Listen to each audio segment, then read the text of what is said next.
I'll be looking to hold on to Jordan Poole because trading him at the lowest point of his value doesn't make sense to me. This is not the offseason to do it. He was hurt this year, got punched and maybe knocked out by his own teammate. It was put on camera. If I got knocked out by one of my teammates, right, and then I went to home arenas with thousands and thousands, nearly 100,000 fans, 82 times, my psyche might be slightly messed up. And Brandon pointed out in this episode, confidence and mental is half of sports, maybe 51%. What's going to change next to what's going to change this season with there's nothing changing with Jordan Poole. It's going to still the same thing's going to be the issue is still there. It's internally there. That's why Jordan Poole is the guy to move, because what's going to change? What's going to change with his attitude? It's not even attitude. I think there's a lot of things that compounded that made Jordan Poole. I mean, Jordan Poole in the regular season wasn't that bad, especially when he was starting. He was actually really good. He was really good as a starter. But when he came to playoff time, it looked worse than worse for wear. And a large part of that is also a lot of young guys you saw, like with the Scotty Barnes, Evan Mobley. After a full year of you actually, getting heavy minutes, meaning that guy in the team has you on the scouting report, you're going to struggle when it comes to playoff time when the team has a full scouting report on you right now. That's exactly what happened with him. I saw with Jordan Poole. I know that's not the biggest issue. I know it's more of a. It was more of a confidence issue than anything. But I also think that too, because it didn't even start with the Draymond punch. The reports when he got his money, his attitude changed, and people in the locker room were getting rubbed the wrong way. That's where it started. That's why Jordan Poole is the guy to move on from. You keep the core three around. You move Jordan Poole off, and you try and maybe get a big man that can actually be a 7-footer for you, unlike the failed project and James Wiseman.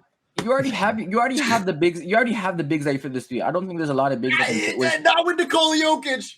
Those boys ain't doing nothing with Jokic.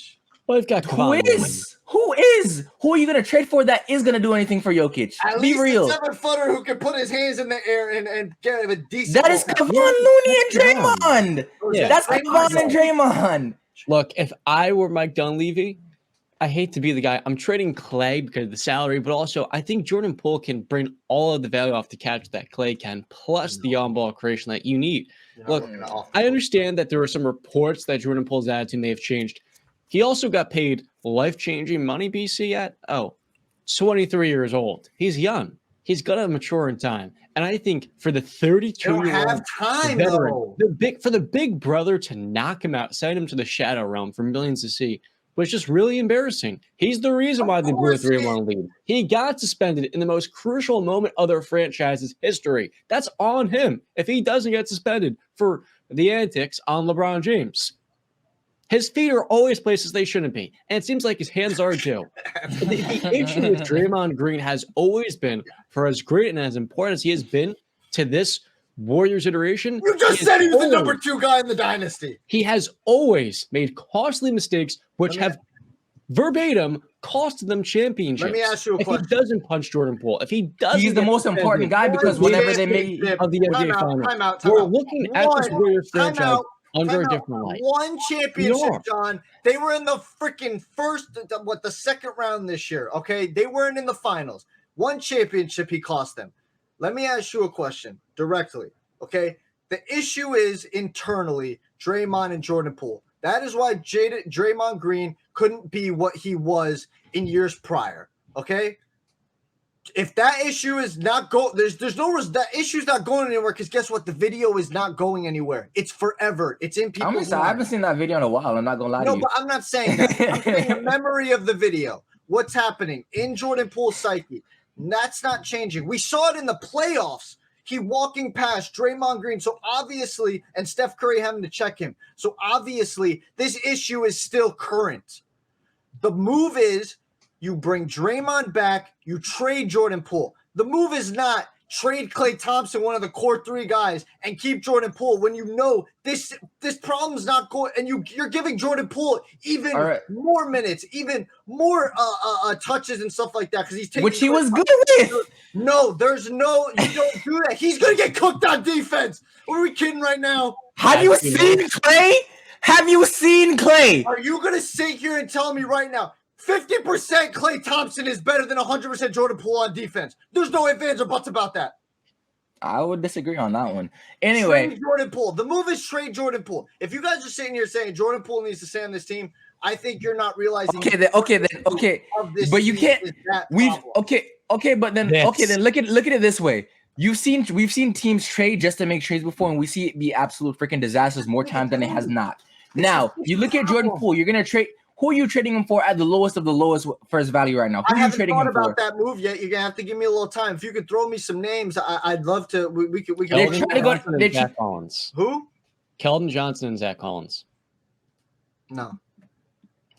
That's the best you're gonna get for him. I don't know if that's the best you're gonna get for him. I don't agree with that. I don't agree with that. There's a sucker born every day where you can get somebody halfway decent for Jordan Poole. The suckers are already gone. Washington's out of the picture. The suckers are gone. Washington. There's more suckers than Washington. Where else? Where else? Who are the other suckers? Where else? I don't know, man. There might be only one BC. Look, this kid played a key role in the finals run, helped them win a series. I think it was game 4 with his 3-point shooting barrage and a half-court make in the first half. What have you done for me lately? Was crucial in their championship. That was lately. We just had a whole year of it. We were talking about the Lakers series. We were talking about the Lakers series. He said the finals run. He said the finals run. Oh my gosh. Did Jordan Poole not miss a shot to win the game in the Lakers series? Let's say this then. What have you done? What have you done for me? Okay, you want to say what have you done for me lately? What has Klay done for me lately other than him and Steph combining for like 14 of 60 something from 3 in those last 3 games of the Lakers? What has Klay done for me lately than be a liability on defense and making the most of his career in the regular season and not be able to hit a damn shot in the playoffs? What has he done for me lately then? Explain that to me. Core guy, this is somebody 34 coming off an ACL and an Achilles injury that's getting worse and worse throughout his damn career. That's way worse than defense. Shooting doesn't show up in the damn playoffs. What else is he gonna do for you other than trade him right now? Answer. I got you. Nobody's saying I never said Klay Thompson didn't have a bad series. He didn't play well. Okay? But if you're going to ask me, I'm the Warriors, what am I going to do here? I have a situation. I've been very clear. The issue, from my perspective, the issue is a core issue between Draymond and Jordan Poole. I have to eradicate that issue. So I'm not even thinking about Klay Thompson right now. I'm thinking about, I got to fix this issue. The issue is not going to be resolved by these two guys talking it out. I don't believe that. To find a solution, the solution is you take Jordan Poole, you trade him, and you get the best that you can get. That's how I solve the issue. And you trust Klay, you trust Klay, you trust Steph, you trust Draymond, Wiggins coming, you trust all those guys. This isn't 2017 anymore, man. What do you mean trust Klay? This isn't 27. What are you gonna trust him to do? Go 3 for 19 again? Like, come on, man. It's not 2017 anymore. It's gonna be 5 years since 2019. Okay. 5 years. I trust Klay Thompson more than Jordan Poole. Well, they're both horrible this postseason, and one is 23, the other's 33. Which would I rather have long term? I'll take that. Probably 23. It's not long term. Steph Curry's 35. You only have a short amount of time to win this championship. Yeah, and you think Klay is the guy you should keep next to him? Yes, 100%. 100%. 100%. 100%. I'm sorry. I hate to be the guy, Brandon, but I think we've seen the best of Klay Thompson. Nobody's saying Klay Thompson's going to be better than what is the Warriors draft capital right now looking like? Well, their first round pick next year is going to the Celtics, so that's tough. Okay. I was gonna say right now, if you're gonna trade Klay, it's most likely package Klay with Moses Moody, or Kuminga, depending on which one, because I think that again, trading Jordan Poole on the lowest of the low of his actual value is the worst thing you can do. If you wanted to trade him, you should wait until next season. If you're gonna trade, I think right now with Steph, you have another like 3 years with him being able to play somewhere close to this level. His game can translate pretty well into older ages, so I think you have another 2 to 3 years of him being around where he is now. So you have a little bit of time. And again, I'm pretty sure another year of Klay is going to make his Achilles look like damn freaking lean meat.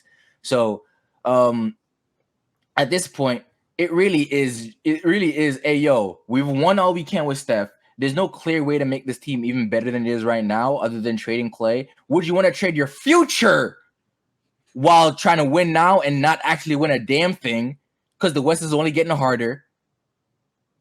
Or would you rather trade the guy that is getting older, constantly is also injury prone, and sucked in the playoffs along with Poole? And he's the guy that has the experience. He's the guy you trust, and he sucked worse than Poole in that Lakers series, to be honest.